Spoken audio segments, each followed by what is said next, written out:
Hello, everyone, and I hope you're having a wonderful day. Today, Jack and Tu Tien make a heartfelt decision to bring a lonely, elderly father home and give him the family he thought he had lost forever. But just as their new life begins with laughter, tears, and the precious word Dad, a mysterious hospital call reveals that someone may know the truth about Tu Tien's biological family. What secret has been hidden all these years? Stay with us until the end. And don't forget to subscribe so you never miss the next chapter. Soft morning light entered the small kitchen after a long, sleepless night. The house was unusually quiet, with only the gentle sound of water boiling on the stove and birds calling from the garden outside. Jack stood near the counter preparing a simple breakfast. His hands moved with their usual confidence, but his thoughts were clearly somewhere else. Across from him, Tu Tien slowly washed a basket of vegetables, occasionally glancing toward the dining table. The elderly man's letter was still lying there. Neither Jack nor Tu Tien had been able to forget the loneliness hidden between its faded handwritten lines. He had spent years helping others, quietly accepting every loss without complaint. Yet now, in the final chapter of his life, he returned each evening to an empty rented house where no one waited for him. Tu Tien turned off the water and finally broke the silence. "I thought about him all night," she said softly. "I kept imagining him eating alone, becoming sick without anyone knowing, and waking up each morning with no one to speak to." Jack stopped preparing the food and looked at her.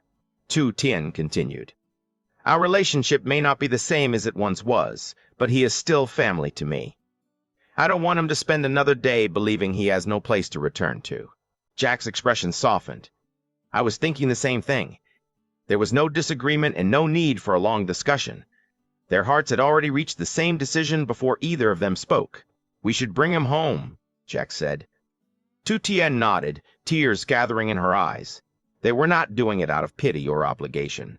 They were doing it because the elderly man had once given them kindness when he had nothing to gain. Now they wanted to give him something more valuable than money or property. They wanted to give him a home. The invitation. Later that morning, Jack drove through the quiet streets, while Tu Tien held several containers of freshly prepared food on her lap. They had cooked braised fish, warm soup, vegetables, and rice, the kind of simple breakfast that carried the unmistakable warmth of a family kitchen. The radio remained off throughout the journey. Instead, Jack and Tu Tien quietly remembered the moments when the elderly man had helped them survive the most difficult periods of their lives. The car eventually stopped in front of his small, rented house. The wooden gate leaned slightly to one side, and the walls had faded beneath years of wind and rain. A few flower pots stood beside the narrow entrance, carefully maintained despite the loneliness surrounding the place. Jack knocked gently on the door. Slow footsteps approached from inside. A few seconds later, the elderly man opened the door, wearing an old shirt and a surprised expression. "You too?" he asked. Tu Tien lifted the food containers and smiled. "We brought breakfast." His eyes immediately softened. Inside, the room was small and filled with signs of time. An old wooden table stood beneath several faded family photographs. A worn kettle rested beside the stove, and a single chair sat near the window. Jack opened the containers one by one. The smell of hot soup and braised fish quickly filled the room, replacing its usual silence with something warm and familiar. The elderly man stared at the meal for several moments. "It has been a long time since anyone prepared this much food for me," he admitted. Tu Tien placed a bowl of rice in front of him. "Then you should get used to it." They ate together and spoke about ordinary things: the flowers outside, the changing weather, and the old man's health. For a brief moment, the room no longer felt lonely. When the meal was nearly finished, Jack placed his chopsticks down. "We came here for another reason," he said. The elderly man looked at him carefully. Jack leaned forward. "We want you to leave this house and come live with us." The old man froze, unable to answer. Tu Tien reached across the table. "We are not asking you to visit," she said gently. "We are asking you to come home." The elderly man remained silent for several seconds before slowly shaking his head. "No," he said, "I cannot do that." Tu Tien's expression fell. Jack remained calm. "Why not?" The old man lowered his eyes toward the bowl in his hands. "You are both young. You finally have a peaceful life. If I move into your house, I will become another responsibility.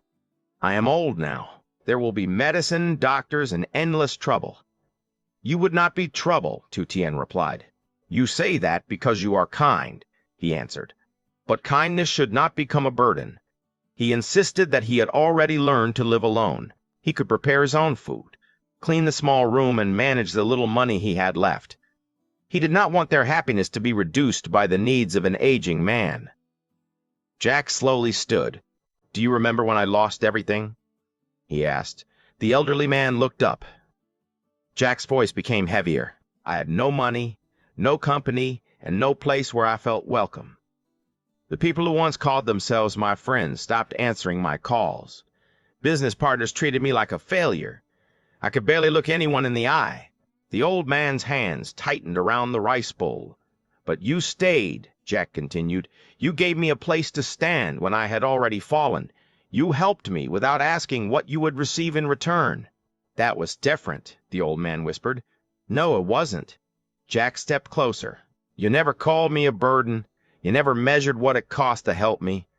If you had abandoned me during those days, I might never have rebuilt my life. Tears appeared in the old man's eyes. Jack knelt beside him. What you gave me cannot be repaid with money. So please don't take away my chance to give you even a small part of the kindness you once gave me. Tu Tien gently held the old man's weathered hand. A home is not valuable because it is large, she said. It is valuable because someone inside is waiting for you to return. Her voice trembled. We are waiting for you. The elderly man tried to look away, but the wall he had built around his loneliness finally began to collapse. Tears rolled down his face as his hands started trembling. I don't deserve this, he whispered. Jack shook his head. You deserve to stop being alone. After a long silence, the old man gave a small, tearful nod. Time to go home. Packing the elderly man's belongings took far less time than Jack and Tu Tien expected. Everything he owned could fit into a few small bags, several faded shirts, 2 pairs of trousers, an old kettle, a blanket, and a wooden box filled with photographs. There were no valuable decorations and no expensive furniture, despite the fact that he had once possessed considerable wealth. Tu Tien carefully folded each piece of clothing, while Jack placed the photographs inside a protective bag. The elderly man stood quietly near the doorway, watching the room slowly become empty. For years, this rented house had protected him from the rain and given him somewhere to sleep. Yet it had never truly become a home. It was only a place where he had learned to survive alone. Before leaving, he placed one hand against the doorframe and looked back. Thank you, he whispered to the silent room. Jack carried the bags to the car, while Tu Tien gently supported the old man as he walked through the leaning wooden gate for the final time. During the drive, the mood gradually changed. Tu Tien told stories from the market, Jack joked about his poor cooking skills, and the elderly man began laughing in a way neither of them had heard for a long time. When they arrived, Tu Tien immediately led him to the room they had prepared. Sunlight entered through a wide window overlooking the garden. Fresh curtains moved gently in the breeze. A vase of flowers stood beside the bed, and a comfortable wooden chair had been placed near a small bookshelf. The elderly man stopped at the doorway. This room is for me? He asked. Tu Tien smiled. It has been waiting for you. He walked inside slowly and touched the neatly folded blanket on the bed. His fingers trembled as he looked around the bright room. My room, he whispered. Then, after a long pause, he quietly repeated another phrase. My home. The words seemed unfamiliar to him, as though he had forgotten what they truly meant. Tu Tien stood beside Jack and watched tears fill the old man's eyes. A painful chapter of loneliness had finally ended. That evening, all 3 of them prepared dinner together. Jack attempted to season the soup, but accidentally added too much salt. Tu Tien laughed, while the elderly man quickly showed him how to correct it. Jack pretended to be offended, claiming that successful CEOs were not expected to understand soup. The kitchen filled with laughter. Nothing about the meal was luxurious. They prepared vegetables, fish, rice, and a simple broth. Yet the warmth surrounding the table made it feel more valuable than any expensive banquet. For the first time in many years, the elderly man was not eating alone. Halfway through dinner, his expression became unusually serious. He placed his chopsticks down and reached into the inner pocket of his jacket.